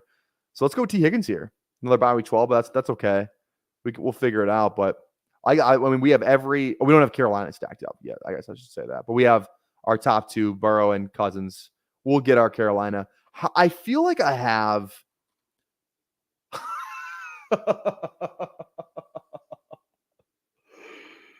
Oh my God. What was I doing? 2 months ago? 44%. Holy shit. I think I have a ton of fan too, if I'm being honest. Oh, the fan one feels good, baby. 40% fan at where he was going. Thank you. Thank you so much. Oh my God. Oh, that feels good. I don't know who Princeton fan is, but this feels good. I mean, he also got hurt though, which isn't great, but I've already mentally drafted Leggett. That's not inaccurate. I did see Fan got hurt. Hopefully he's fine. We haven't heard anything big about it. So I'm hopefully it's just something minor, obviously, but we'll see. ESPN Fantasy Draft Order. When do we find out? Honestly, we can do that on stream if you guys want to. Should we do it on stream? We can do it right now. Well, we can bust out the wheel. Do you guys want to do it right now? Who's in the league that's in here? We can do it right now. I need some witnesses, obviously, so that's why I'm okay. I think ooh, man. I really want to go like McCarthy here, to be honest. Going 4, though, that doesn't feel smart. I've already made the bet with the 3 we have. We've spent pretty good capital at it. Like, this is why I'm more comfortable. Okay, we have to click somebody. This is why I'm more comfortable just kind of, waiting on QB. You know what I mean? Like, you don't have to go. I think you feel like you have to draft quarterbacks all the way up top.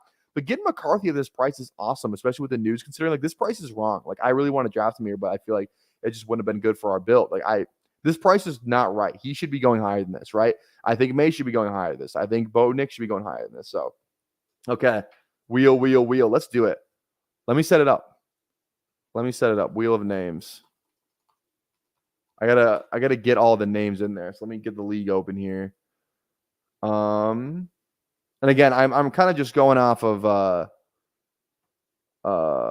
here we go. You sicko. Let me get the board open here for you guys real quick. Sorry about that. There we go. All right. It is this league. Okay. Let me get the names in here. Again, it's gonna be okay. James. I'm just putting in the order of what it's on ESPN as. James Young. We got myself. We got Runner. We got Kazi on here. Kazi, is this spelled with 2 A's or 2 Z's? Wait. 2 A's or 2 Z's? 2 A's. Okay. Kazi. We got. I'll just put I. Actually, we'll put Isaac on here. I'll see what's on your name, Isaac. There we go. We got Hit him. I forgot Hit him with is in here. That's awesome. We got Anthony. We got Ben, my buddy, who's in here. Jason. We'll put Huron River Rat though. Huron. Okay. We got Will. And then Will, yeah. So there's 2 Wills in here, I think, right? Or no? No, there's Will M and there's William Smith. Obviously, this is the one that's in here. Will M is Runner. Okay, I got it. Okay, I got it. Will Smith. We got Alpha. Okay. There we go. We got Thad. We got Seth. I'll put Wabi on there. And we got A-Rod. And we got Meat. All right. Here we go. We'll do it after the next turn. The wheel is complete. Now, I'm going to say this right now, so there's no funny business here.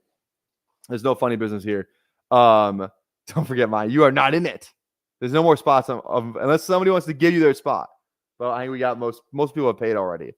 I think there's only 4 people that haven't paid. I want to see if any of you guys are on. If you haven't paid me and you're watching right now, Venmo is Tyler Knably. But most of you guys have paid, so we should be good to go. And again, there's no apostrophe on that. Whoops. Oh, wait, no, we're good. Yeah.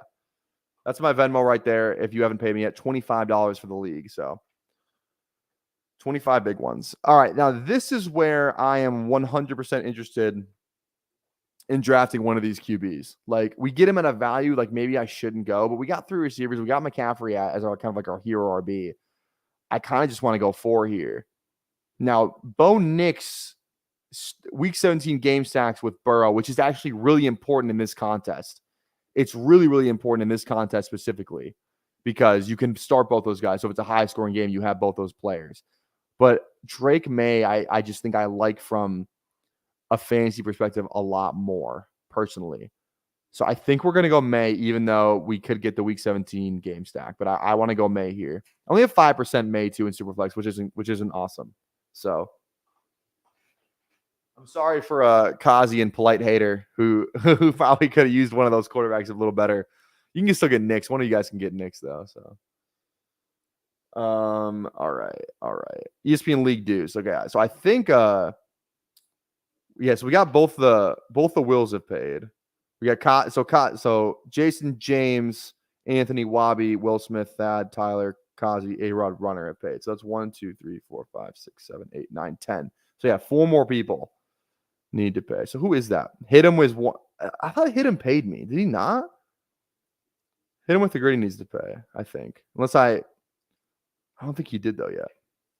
Hit him. Come on. Should I just put people? I don't remember who else.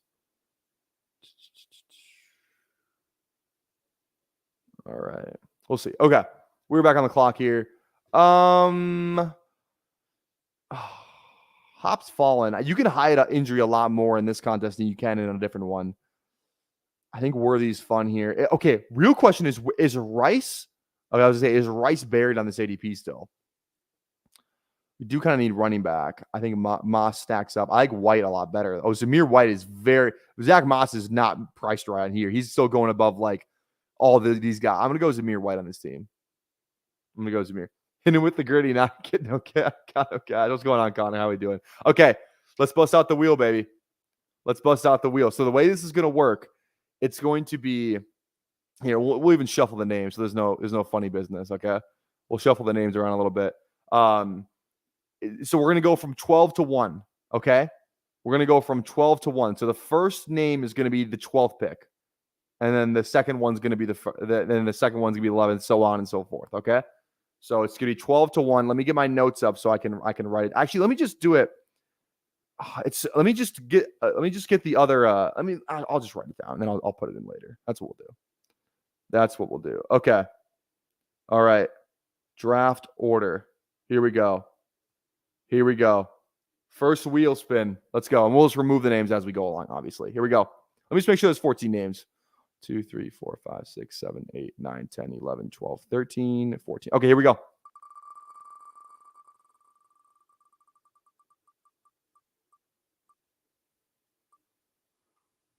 A-Rod is the first pick. Or 12th pick, sorry. 12th pick. A-Rod. There we go. Here we go. Oh, James. James is 11. Okay. Let me do it like this. Sorry, 2 seconds here. Just mess with the notes. Let's go 1. James. A-Rod. Okay. Oh, no, it's A-Rod James. Excuse me. A-Rod James. Okay. Yeah, 14-1, Will. 14-1. Here we go. We're 8 picks away. We got to finish this. Ben. My buddy Ben. There we go. There's another pick. All right.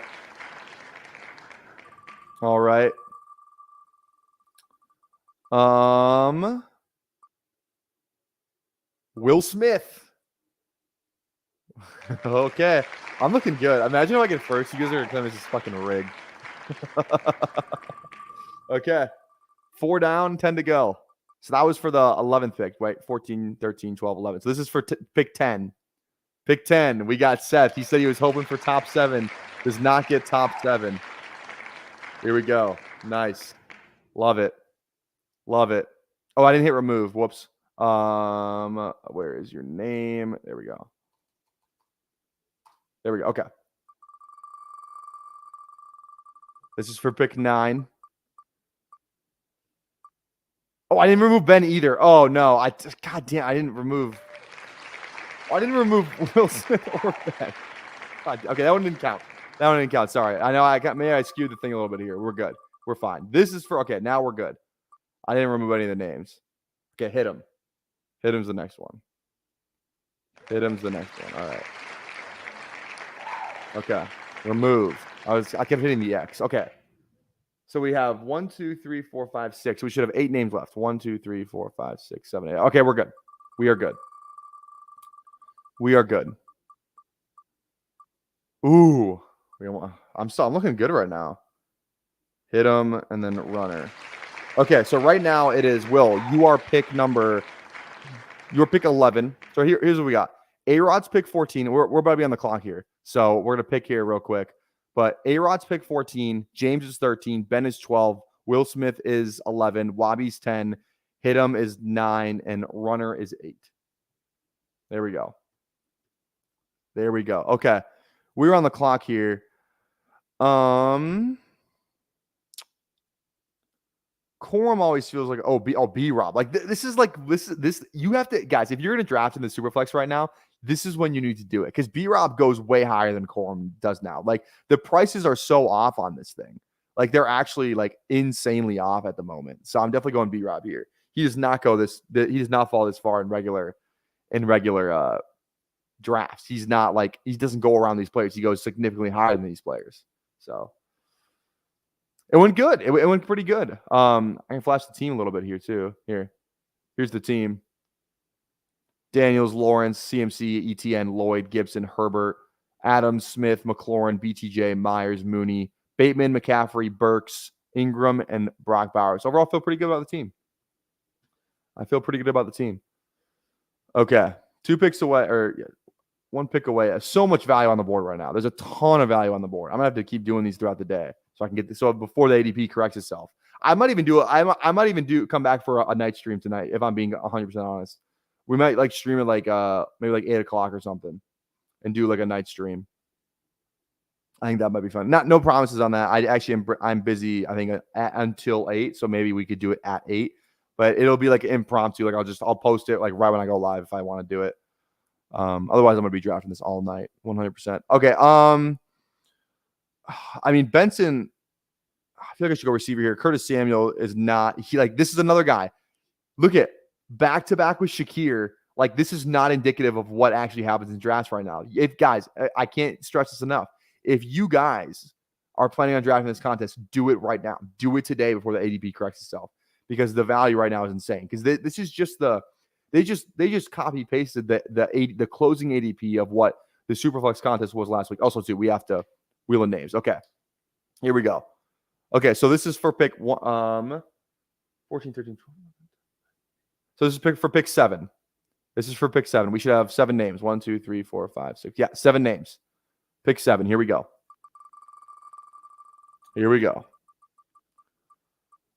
We got Thad. Thad at pick 7. Go here. There we go. Okay. Okay, here we go. So now we are top 6 names, top 6 picks right here. Anthony, pick number 6. Anthony with pick 6. Guys, I swear to God, I did not rig this if I get number 1. Oh, God. I like to want it because it's going to look like I rigged it. Jason, pick, what is that, pick 5? We have 4 names left. Oh, whoops. Okay, there we go. Oh, I didn't get rid of Anthony's name either. Okay, there we go. Okay, 4 left. 4 left. Here we go. Here we go. I need to get picked right here. It's meat. Okay, it's meat. Oh no. God damn it, I keep not clicking remove. Oh no. Oh no. There we go. There we go. Wait, okay, stay. Okay. Pick 3. I didn't get 1. I didn't get 1. You guys saw it here. I did not get 1. Okay. Okay, here we go. I got pick 3. I did not get 1. Okay, now for this, I kind of like doing something different. For this, let's do a best of 7 series. Best of 7. Okay? They do this on the Yak for Barstool. Like, it's fun. So we're going to do a best of 7 series between Kazi and Alpha. A best of 7 series between Kazi and Alpha. Okay? Best of 7. Here we go. Best of 7 for the number 1 pick. Whoever wins gets the number 1 pick. Okay, Kazi's up 1-0. Kazi's up 1-0. Here we go. Game 2. Kazi takes a 2-0 lead. A 2-0 lead. Those were both home games, though. Now they're going to go back on the road. Let's see what happens here. Kazi's got a 2-0 lead, but now is on the road. Wins the home game up 3-0. Takes a 3-0 lead in the 7-game series. Just needs one more spin. It could be a sweep. We could get a sweep.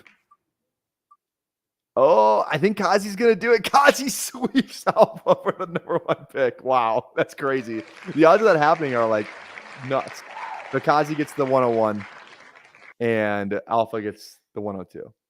It's Jover. It is so Jover. Okay. For those of you who are wondering what we're spinning for, we have an ESPN just community league. ESPN for the memes, for the memes. It's on ESPN specifically. I didn't want to do it on Sleeper. So we got who was it? Alpha there. Kazi has the 101. There we go. There we go. Love it, love it, love it. Okay. We are 1 pick away. We are 1 pick away. Also, too, I think I want to get the money in. Okay, let's make our pick first real quick. Okay. Dude, Tyler Boyd. Why is Tyler Boyd up here? Like, this is what I'm fucking talking about. Dude, why is Tyler Boyd? Like, was there even ever a time where he was going this high? Why is Tyler Boyd ADP next to Gabe Davis and Dontavian? What is going on here?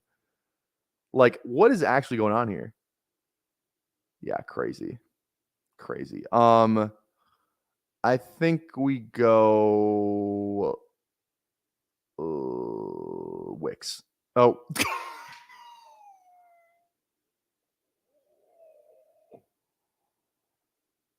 Oh my God.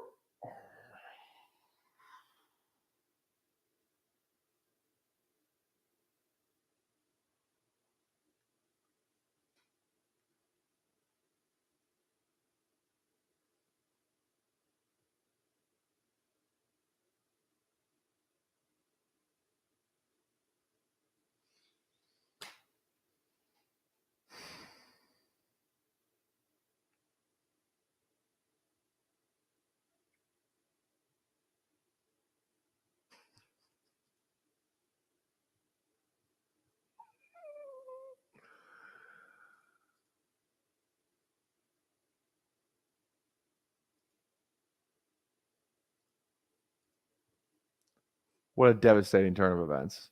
I did get some good closing line value on Chubb because Chubb's ADP is mispriced too. He does not. Yeah. Chubb, I don't know why Chubb's going down there next to Ray Davis, but so at least we get some good value on Nick Chubb. That being said, if we God damn it. God damn it. For those of you who are new subs or new to the channel, haven't really watched me a ton, that what you just witnessed is the one, without a doubt, 100% the most devastating selection in the history of this channel. I pride myself as a man of faith, and there's a drive in a deep left field by Castellanos, and it'll be a home run. That'll make it a 4-0 ball game.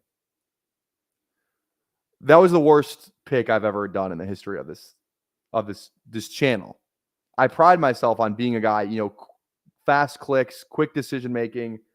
That's what we've built our brand on. We have a whole short about it of me being built different in terms of clicking decision making. When it gets down to the wire, we're quick with the fingers. We're quick with it. That what you just witnessed with that Tyler Boyd pick was 100% the most devastating part of my streaming career thus far. We could have had Lloyd and Chubb. We could have had Wicks and Chubb. We could have had literally anybody else in this range. Mooney. I blame underdog. Honestly, I blame underdog. I don't blame myself. I blame underdog. What the fuck is he doing up there? At no point at all during this, at no point during the 2024 season after the draft has he ever gone anywhere near where he's going right now. Why is he just up there for no reason? He's never gone it there.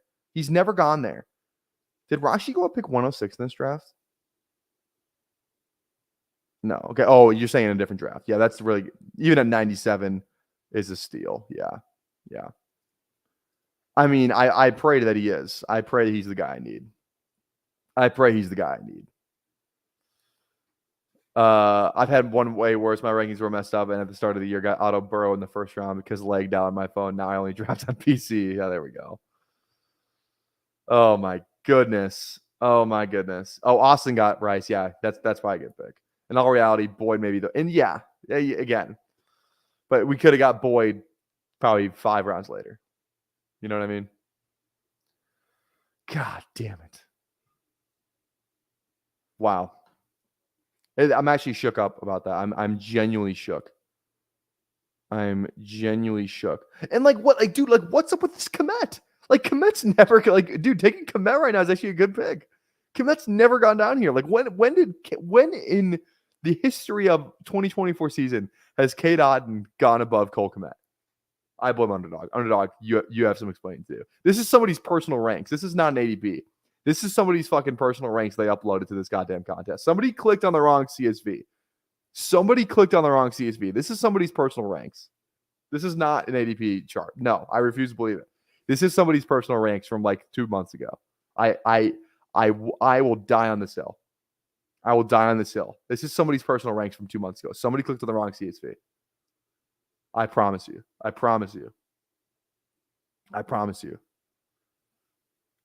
Wrong. Ricky Pearsall's a great pick right there. That's a great pick. With Ayuk too. Actually with Debo. That's a great. Is this on a Purdy team? Oh my God, that's a great pick. Dad. These are not my ranks too, Hames. You take that back right now. You take it back. Yeah. Okay. Are there any other ADP blunders going on around here? I see one. Yeah.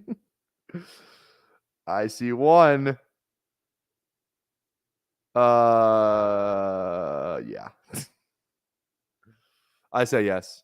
Maybe that was a dumb pick considering there's 8 other tight ends on the board, but I don't care. Because if you look at it, this is where his ADP is, right? He doesn't go after Odin or Komet or Likely anymore, or Sinnott, right? He goes before all those guys except Komet. I don't know why Komet's still on there. But Ugh. All right. All right. You stole my stack from earlier with that elite pick. Oh, do you have a Geno thing? Or what? Oh, you have Levis with the boys pick. Oh, that's tough. That's tough. James, can you be quiet, please? I appreciate it if you stop talking for 2 seconds. So I could draft. Wait, did someone say Polk? Oh, I thought Polk was still on here. Oh, wait, I thought Polk was still on here. Never mind. Oh, he's gone. Okay, I see the problem. I thought you meant he was still there. I thought he was there too. I'm thinking we need a Carolina thing on here, or New England, one of the two. I think we just take a dude. We have to take Komet. I don't see how we don't take Komet. I don't draft him at all, dude. Like we're getting him 13 picks past ADP. This is not his real ADP. This is a fake ADP. I don't know why he's going where he's going. People are realizing Komet getting out targets. He's not. I hate drafting Komet. I hate him. I do not like drafting Komet whatsoever. I think he's a bad pick this year in fantasy football. That being said, when have you ever seen Komet go after Isaiah Likely or Cade Otton? Around Cade Otton. Like it's just not. So we're gonna go with. 20 roster build, 3 tight ends. Like this is totally fine. This is totally fine. I did not do trivia today, James. I remember you saying something about it. I actually haven't even. I thought I looked at it. I don't remember what it was though. We can pull it up right now though. Here, let's pull it up. Let's do it. Name the 21 NFL players that have dropped 10% or more of their targets since. Oh my god! Like yeah, I realized why you didn't like this. Deontay Johnson, he dropped. Oh wait, what? Since 2019. This is okay. Logo represents the team they started the most games for during that time period. Okay. I mean, maybe just Njoku. Okay, wow. Claypool. That's probably good for hit him. That Claypool's not. I can't even fucking name one. Jameson Williams.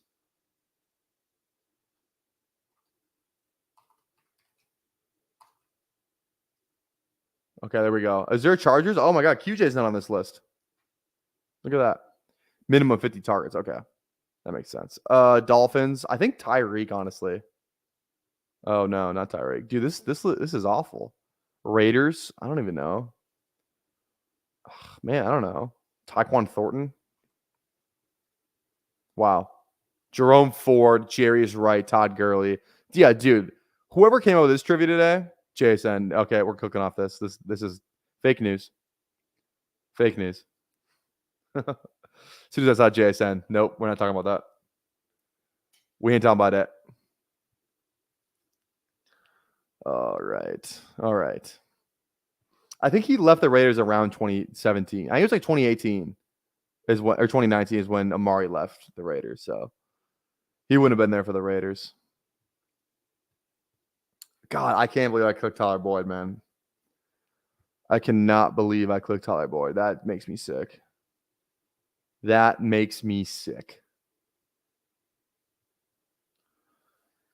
Whew. God, now I just want to draft this all day to redeem myself from that pick. Okay, are there any other mispriced players that we're looking on the board here? Baker 100%. I don't know why Baker is all the way down there. That's crazy.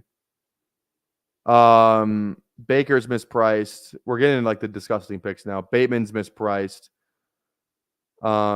Corley, Mims. Anybody else like down here? Franklin's mispriced. I would click little JT. Zay Jones is mispriced.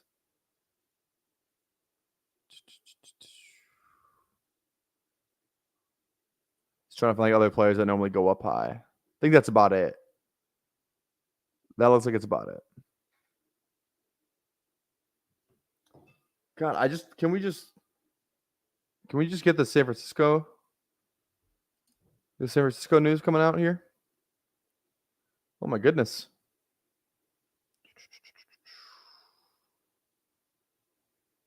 All right.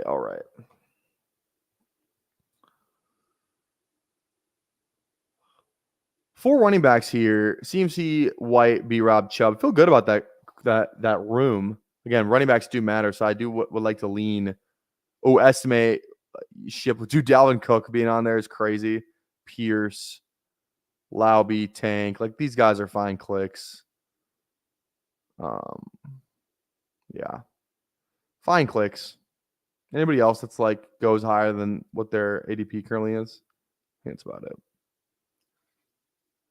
All right. Senators fallen a little bit. Oh, Baker goes. Are you kidding me, man? I needed Baker on this team.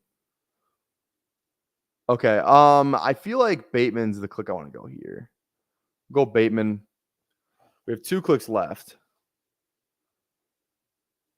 Wow, I really don't love this team. At least for the receivers, I don't love. The tight end room, maybe I shouldn't have gotten Kelsey, Fant, and Kmet. Probably should have gone like another receiver running back there. I don't love the receiver. The Boyd pick that's kind of what tilted me. Even though we got good value on Samuel, we got good value on B-Rob and Zamir White, I think, and Chubb. Not ADP value, but as opposed to where they kind of go in drafts right now. I think we got good value on those. I feel like we got pretty good. We had a ton of good quarterbacks. I just couldn't pass up on the Drake May fall. So I think he should be going a little higher than where he goes right now. Shut up, Austin. Oh my God. Shut the fuck up, dude. Oh man. Okay, we got 3 picks left. So we're probably looking at 2 more RBs, 1 more receiver, 4, 6, 7, 3. Bit of a weird build, but I think it's fine. 4, 6, 7, 3. I feel like, we need to get it. We don't need New England stacked on here. Would be nice, but we don't need it. I feel like I'd rather get Pierce on this team. Actually, I think Franklin, just because he's the highest value-wise, like he does not deserve to be going beneath AT fucking Perry. So I'm gonna go Troy Franklin here. That's our last receiver. We'll finish the draft out with 2 more with running backs. Finish the draft out with running backs. So okay. Value Hounds. Here we go. I'll give it to you guys one time. You're welcome. We'll do it.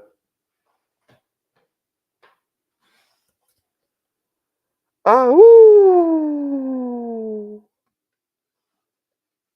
there we go. You guys like my howl? It's literally a howler. Look at. Oh wait, yeah. Howler. Oh, love it. I feel like I should implement that more for like value hounding. I think that'd be fun. It's literally a howler. I think we have to use that a little bit more. Okay. Thank you guys for hanging out with me today. We've been live for almost 2 hours here, so I appreciate it. If you're not subscribed already, please go toss a sub on the channel. We are at 801 subscribers. 24-hour live stream coming up on Friday, August 9th, 5 p.m. Central, 6 p.m. Eastern, streaming for 24 hours. I've already dropped some of the guest lists. We still have more to confirm. But right now, people that we have confirmed for the 24-hour live stream, Nez at 7 p.m. These are all Central times, by the way. Nez at 7, Lucas at 9, Lucas Wenzel from the Fantasy Football Fellas. We got BBG at 11. Saturday morning, we got Fantasy Dog Pound at 8 a.m. We have Matt Babbage from the Dynasty Roundtable at 10 a.m. Still some more names to fill in there, I'm sure. That's not the complete list of names, but we're going to have a lot of guests, a lot of stream, a lot of themed drafts, a lot of drafting, obviously, a lot of energy drinks, probably a couple beers or 2. It's going to be a fun time, guys. It's going to be a fun time. I do need to go get some wings, though. Dude, oh my God, I'm hungry right now. Wings sound so good. I have to work out first, though. I feel like I don't want to eat dinner right now or go get wings and then go work out. I'm going to go work out. Then I think today's a Chipotle day. Today is definitely a Chipotle day. In your Trump voice, explain your Boyd pick. All right.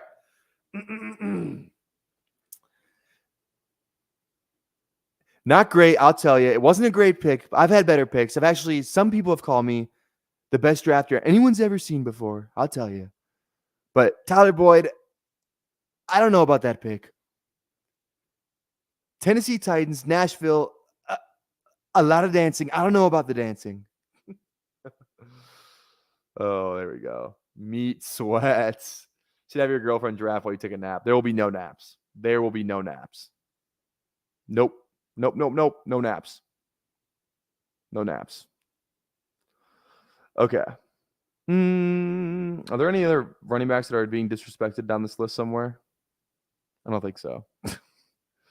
Okay, let's go. Did I get Pierce? No, I didn't. Let's go Lauby. And then I'm fine like going like Dylan or someone disgusting. Dylan or I don't fucking know, man. Keaton Mitchell. That'd be kind of fun. It's like a very I was hoping Bigsby would fall around, so I'm not. That doesn't feel great. Jawar Jordan would be a fun one on here, though. I wouldn't mind Jawar Jordan. Miles Sanders. I don't know about that pick. Big passing offense, humongous, tremendous for Boyd. Oh, yeah. Yeah. What if Boyd's the guy you need? That's copium at its finest right there. I have 4% of Mitchell in this thing. No A.J. Dillon. Let's go Dillon here. Let's go Dillon. Okay, guys. That's going to do it for me today. Thank you guys so much for hanging out with us. Again, big shout out to Herzig being a real one coming on. I appreciate him coming on and spewing his best ball knowledge. Always bringing more eyes to the channel. Yep. Did you get big? I did not. Nope. We did not get the Boyd bring back. That pick's going to haunt us forever. So we will see you guys later. Thank you for hanging out. Again, maybe an impromptu stream tonight. We'll see. If you just stay up to date on the Twitter at PPR Tower, turn those post noties on. I'll tell you if I'm going live. 50-50 right now. Truly 50-50 chance that happens. But we'll see you tomorrow at the very least. Stay drafting, my friends. Everyone have a great rest of their Wednesday. Go Wolves. Tyler Boyd, we need a 10-touchdown season from you, baby. Let's get it. Peace.